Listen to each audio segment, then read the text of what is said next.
Now to our main focus of the evening. More ships are being deployed to shore up Russian sabotage attacks in the Baltic Sea.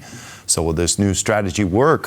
What, if any, consequences could it have for member states and for Russia? To discuss, I'm now joined by Wierenga, International Relations Institute at the Baltic Defense College. Hello, Louis. Good to see you, and thanks for coming on. Great to see you again, Don, and thanks for having me. Now, what areas will these additional ships focus on, and what challenges will they face in achieving this goal? Well, so the important thing is to think about the Baltic Sea versus the Gulf of Finland. So Estonia and Finland will maintain maritime activities in the Gulf of Finland, but the 10 additional NATO ships will be amped up in the Baltic Sea region. And what they're going to be focused on is deterrence, but also monitoring what happens with critical undersea infrastructure. Somewhere around 2,000 different vessels sail on the Baltic Sea on a daily basis, and not all of them can currently be controlled. And over the past couple of months, there have been, the Russians have upped the ante with hybrid attacks for critical undersea infrastructure. And on Christmas Day, I think that was the final straw. And now allies have decided that it is time to up the presence significantly and even use artificial intelligence tools to start monitoring and securing these critical undersea infrastructures. So with 2,000 ships, at sea and 10 additional ships being deployed there, are they short of manpower and equipment to do this daunting task? We could always use more. I mean, that's the honest answer. I mean, it's a really good start, especially considering that this is a signal to all allied countries. I mean, if you look at the JEF, it's the Nordic Baltic 8 plus the Netherlands and the United Kingdom. The United Kingdom, of course, being the framework nation there. I would suspect that more NATO vessels will be sent in the near future. One of the cables that was damaged will probably only be fully operational by August. And I think that that was an assessment. And I've said before that with hybrid attacks that the Russian Federation is looking at increasing them in increments, but also increasing them in severity and just monitoring what the reaction is going to be. So it's a good start, but of course we'll always need to have more. I mean, knowing in advance what a particular company's ship, who owns it and which port they're sailing from port A to port B can be, with emerging technologies, they have the advantage of allowing us to track the actions of different ships and monitoring whether or not it comes within the vicinity of critical infrastructure. And if it does, then there's a possibility of escorting it away. And I do not think that right now Russia wants to test Article 4 or Article 5. The reality of it is that I think that we're close to a situation where Article 4 could be invoked. Maybe not Article 5. That's a little bit more serious. And I don't think that the Russian Federation wants to push allies right now, especially considering that January 20th is right around the corner. And it remains to be seen what kind of peace deal will be struck with Ukraine and what President-elect Trump is going to do with Vladimir Putin and his continuous escalation in hybrid tactics. But I think that this is a step in the right direction and that it seems like allies are ready to move and move quickly. Poland will not be part of this force. Do you think this is a mistake? And should Poland be boosting its presence, especially because of the Baltic gas pipeline, which is vulnerable? Of course, I think a Polish maritime presence would be more than welcome, but Poland is a stalwart in terms of the land domain. And I think that decisions made by the Polish government within the last couple of years to significantly increase spending and beef up the support has contributed to the steadfastness of our security environment in that region, because I do not think that Poland would be a country that Russia would want to mess with, if I can speak colloquially right now, because in frank terms, I think that Polish forces would be able to decimate Russia on the ground. I have to admit, I don't know why the decision was made not to send ships to help with the maritime domain, but I think that potentially in the future they could, because of what you just mentioned. I mean, Poland also shares this coast and this region with us, and the security of neighboring allies really impacts the situation of Polish maritime security as well. The aim of this patrol is to catch the Kremlin red-handed and also to deter, as you mentioned.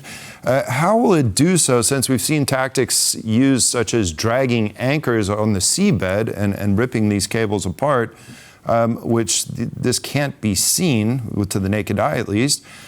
You mentioned AI. How will AI be used to help this force? Well, first of all, I just wanted to tack on to one of the points that you mentioned about catching Russia red-handed. I think that is the most important thing, is taking away any form of plausible deniability. I mean, that is their bread and butter, because if you have plausible deniability, they can always say, well, we didn't know anything about it. It wasn't us. And, if they're caught red-handed, of course, with Kremlin propaganda, they'll probably still deny it, because they seem to put forward a very different form of reality than actual reality. But at least that will signal to the rest of the world, who's willing to think critically, that yes, this is a problem and they're doing this. Now, one of the things that if we bring in the JEF, the Joint Expeditionary Force, they've activated an advanced UK-led reaction system, which enables them to track potential threats to undersea infrastructure and monitor the shadow fleet. And that is something that I think they're going to be under constant scrutiny going forward, so that there's some kind of gotcha moment where we can say, yep, we can link this back.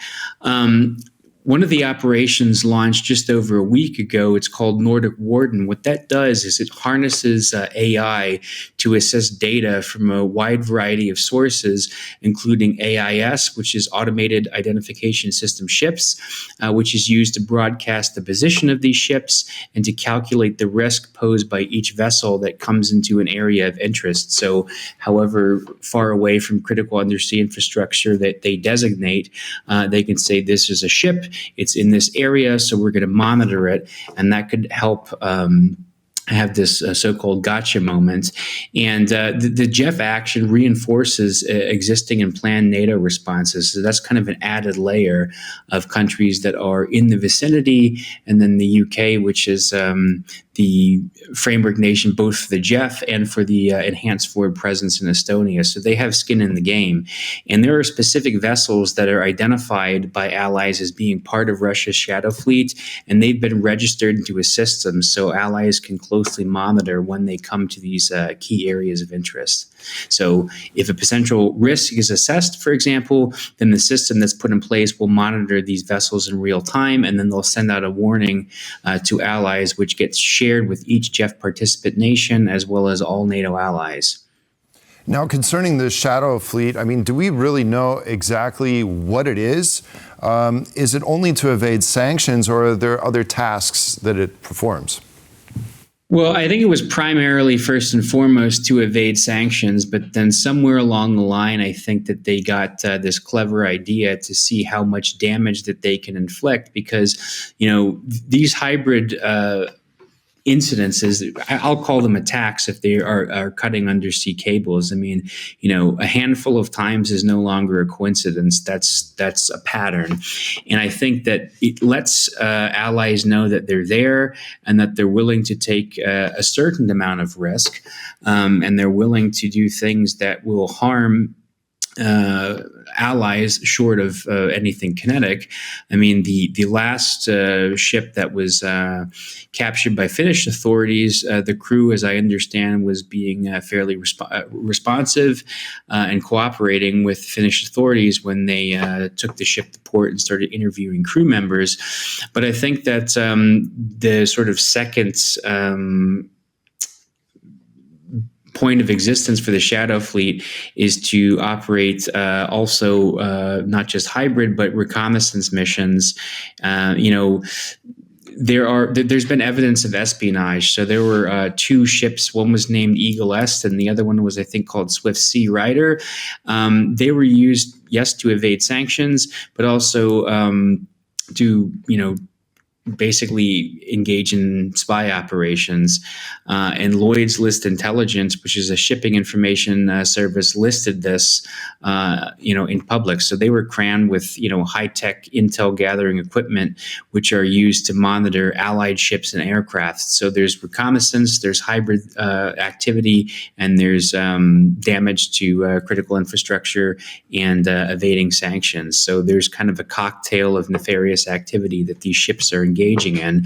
And I think that now we have a window where we can really clamp down on this as allied countries and stop it from happening by close monitoring. But going back to an earlier question, yes, I think it will take more personnel power, and I would expect that to come rather quickly. The Secretary General, Mark Rutte, has responded very quickly to Finnish and Estonian request for assistance. And I think that the swiftness is really a game changer, because it's not taking a long time. There's no feet dragging in responding to this. Well, let's certainly hope that this is the step in the right direction. Wierenga from the International Relations Institute at the Baltic Defense College. Thank you very much for joining me. Great to have you. My pleasure. Thanks for having me.